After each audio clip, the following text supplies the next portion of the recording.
Sobre a lei da reciprocidade, aprovada pelo Congresso Nacional e depois sancionada pelo presidente Lula. Quem analisa o tema é o coordenador do Centro de Estudos de Negócios Globais da Fundação Getúlio Vargas, ex-secretário de Comércio Exterior do Ministério da Economia, Lucas Ferraz. Tudo bem, secretário? Muito obrigado mais uma vez por aceitar o convite da Jovem Pan. Muito boa noite, bem-vindo.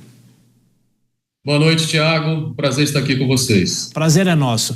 Bom, a partir desse momento, com essa lei da reciprocidade já sancionada pelo presidente Lula, o senhor acha que qual que deve ser o critério para a utilização de uma lei como essa? Ou é apenas uma lei importante para o Brasil ter lá numa gaveta guardada, se houver necessidade, é possível fazer a utilização dessas retaliações? E essa discussão vem em meio a toda essa questão do tarifaço de Donald Trump, secretário. Perfeito, Tiago. É uma lei, na verdade, que tem por objetivo, digamos, proteger um pouco mais a economia brasileira diante de um cenário que é bastante complexo, né?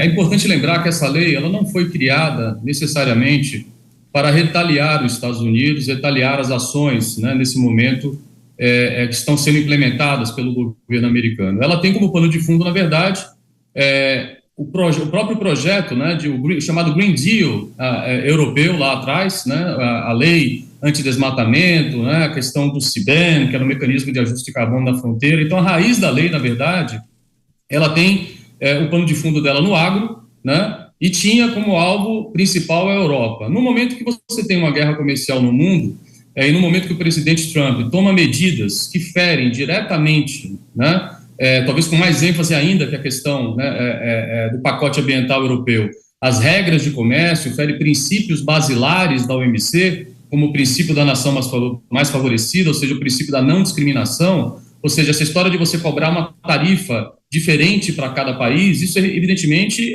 fere completamente as regras de comércio. Então nós estamos vivendo num mundo sem regras, né? Afinal de contas a OMC está muito enfraquecida, os Estados Unidos estão tomando medidas discricionárias e o Brasil precisa, de alguma forma, criar mecanismos legais, né, para poder, de alguma maneira, aumentar o seu poder de barganha em negociações. Lembrando que, sem esse mecanismo, caso o Brasil vier a sofrer algum tipo de retaliação, não apenas dos Estados Unidos, mas a gente pode estar falando de economias, inclusive economias menores, né? Sem esse projeto, a única coisa que o Brasil poderia fazer como membro da OMC é abrir um painel no OMC. Mas, é evidente, a OMC está totalmente enfraquecida, o seu órgão de apelação não funciona e seria totalmente sem efeito. Então, eu entendo que foi um passo adiante, eu acho que foi uma medida positiva, correta, mas, evidentemente, ela tem que ser usada com muita cautela e, no caso específico dos Estados Unidos, eu entendo que o melhor caminho, nesse momento, é a negociação.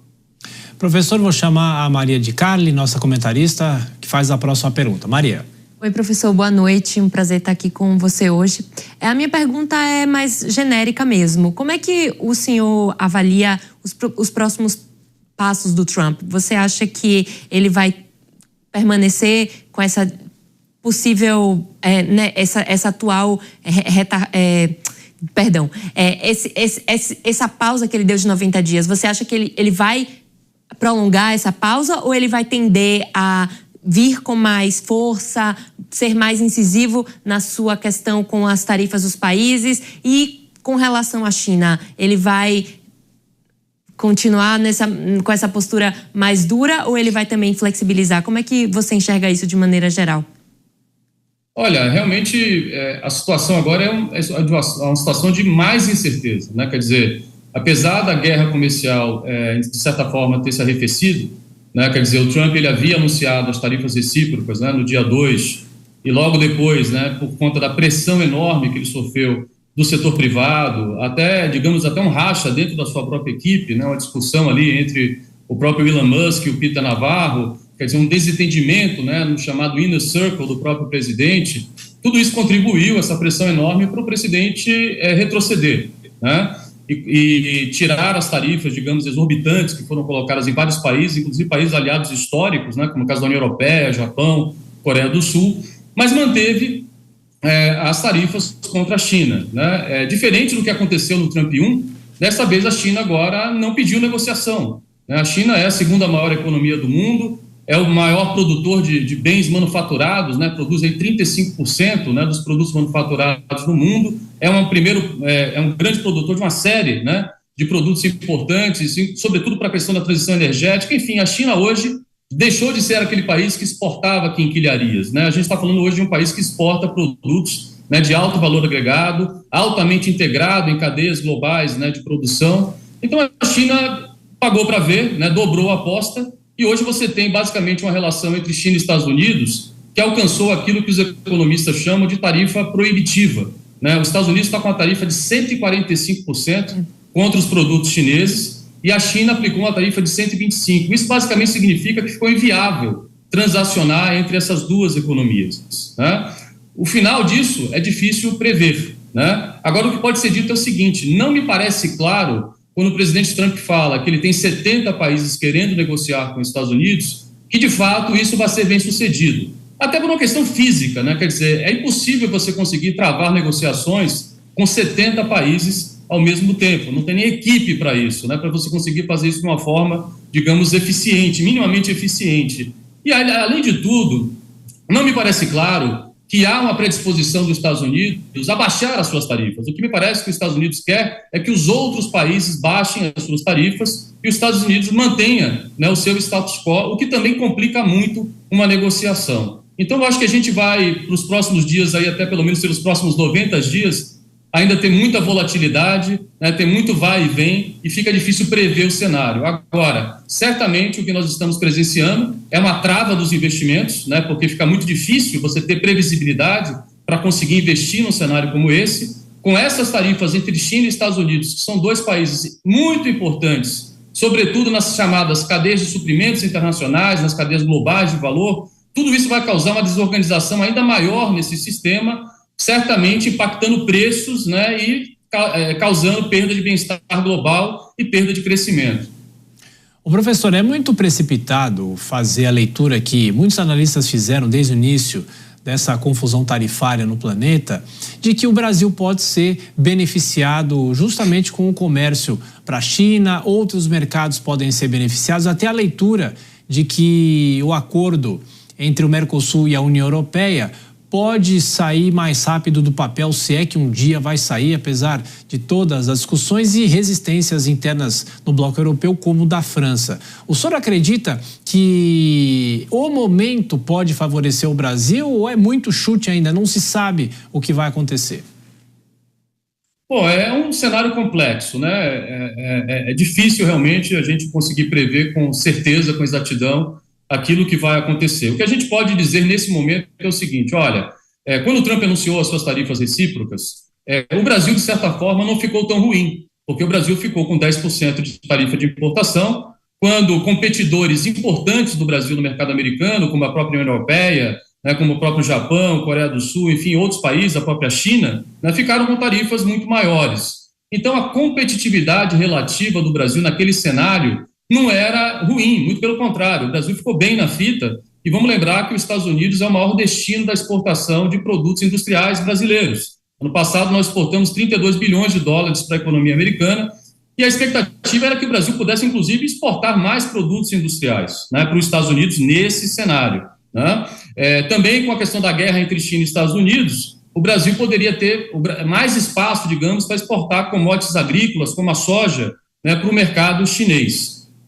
Quando houve esse recuo do presidente Trump e basicamente o resto do mundo inteiro voltou para 10% e só a China ficou com tarifas altas, esse cenário, em comparação ao anterior, ele é pior para o Brasil, né? Porque o Brasil, em princípio, perde, né, essa capacidade, essa vantagem, melhor dizendo, relativa que ela tinha no mercado americano diante de outros parceiros importantes. Agora, como você disse, todo cenário de crise também é um cenário que pode haver oportunidades. Nesse momento, eu diria que o Brasil já se beneficiou, ou seja, o próprio anúncio do acordo Mercosul-União Europeia em dezembro do ano passado, ele certamente já foi uma consequência da expectativa que a própria União Europeia tinha de um cenário global mais complexo e a sua necessidade e a sua orientação para diversificar mais os seus parceiros comerciais. Então, certamente isso ajudou no anúncio da conclusão, né, no reanúncio da conclusão das negociações. Eu acho que também nesse cenário a resistência francesa, a resistência irlandesa, né, a própria Holanda, a própria Áustria, que são países que já se manifestaram contrário a esse acordo. Nesse cenário mais complexo, essa resistência, entendo que tende a se arrefecer e a probabilidade desse acordo ser internalizado nas instituições da União Europeia aumenta sobremaneira. Também acho que vale a pena mencionar um outro ponto importante que tem a ver com as oportunidades. Nesse momento em que o mundo inteiro aumenta seu apetite comercial, aumenta seu apetite pela diversificação de parceiros comerciais, é sempre importante lembrar que o Mercosul hoje ele tem um acordo em negociação com o Canadá.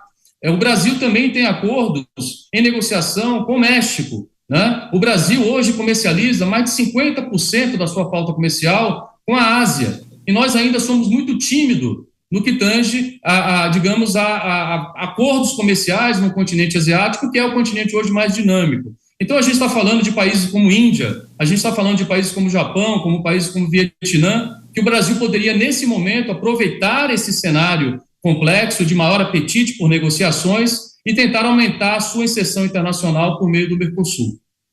Professor, rapidamente para a gente fechar, a Maria quer fazer mais uma pergunta antes do nosso encerramento. Maria, você. Na verdade, vão ser duas. Uma é, como é que o senhor avalia o aspecto político nessas relações de trocas comerciais do Trump, né? A questão da política, ela está muito latente com a economia e a gente sabe que o Trump tem os seus preferidos na atual dinâmica global. Por exemplo, o Milley, dentre outros líderes que se associam à sua figura política. Então, eu queria saber como o senhor avalia o impacto político dessas parcerias para com o impacto disso nesses acordos comerciais e, dois, como é que você acha que essa fórmula que o Trump diz, né, ele vai tarifar mais para conseguir reduzir alguns impostos locais para conseguir reaquecer a indústria.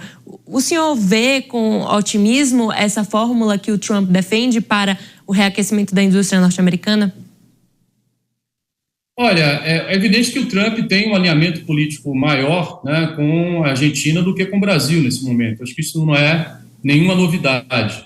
Agora, até que ponto isso se traduzirá em, digamos, benefícios específicos para a economia argentina, há que se ver, né? É importante mencionar que os Estados Unidos hoje ele está engajado em uma série, né, de questões envolvendo guerras e questões geopolíticas importantes. E, além disso, os Estados Unidos hoje abriu negociações, né, em princípio, com países que são muito mais relevantes sob o ponto de vista comercial da economia americana do que a própria Argentina. Então, a gente está falando de União Europeia, a gente está falando da expectativa, eventualmente, de uma negociação com a China, então, Japão e etc. Os Estados Unidos não está focado, digamos, em países que são anões no comércio internacional, como são os países do Mercosul. Essa é a grande verdade.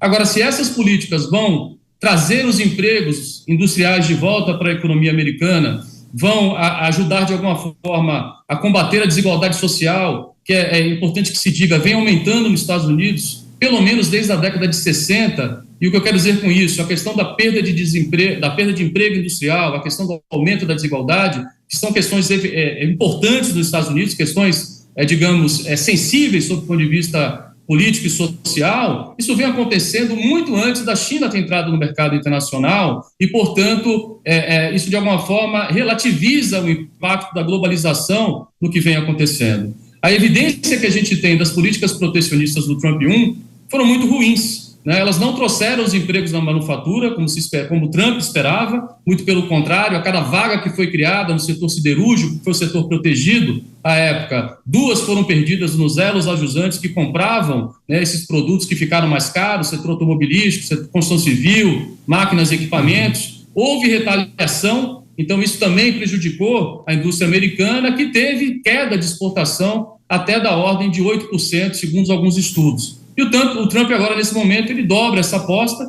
e, evidentemente, que a tendência é que essa política, de novo, e agora com um grau infinitamente maior, eu diria, ela traga resultados ruins também. É importante mencionar o seguinte, sobretudo quando se fala em desigualdade social, o imposto de importação ele é um imposto regressivo, ele penaliza, sobretudo, a população mais pobre, porque a população mais pobre, na sua cesta de consumo, ela basicamente é composta de 100% de bens. A população mais rica, a classe média, ela tem um mix, né, de consumo de bens e serviços. O pobre não. Portanto, as tarifas de importação que são colocadas sobre bens nesse momento vão impactar, sobretudo, a população mais pobre da economia americana, infelizmente. Professor Lucas Ferraz, da Fundação Getúlio Vargas, ex-secretário do Ministério da Economia, muito obrigado mais uma vez pela gentileza, pelas análises aqui na Jovem Pan. Professor, bom fim de semana e volte sempre. Muito obrigado.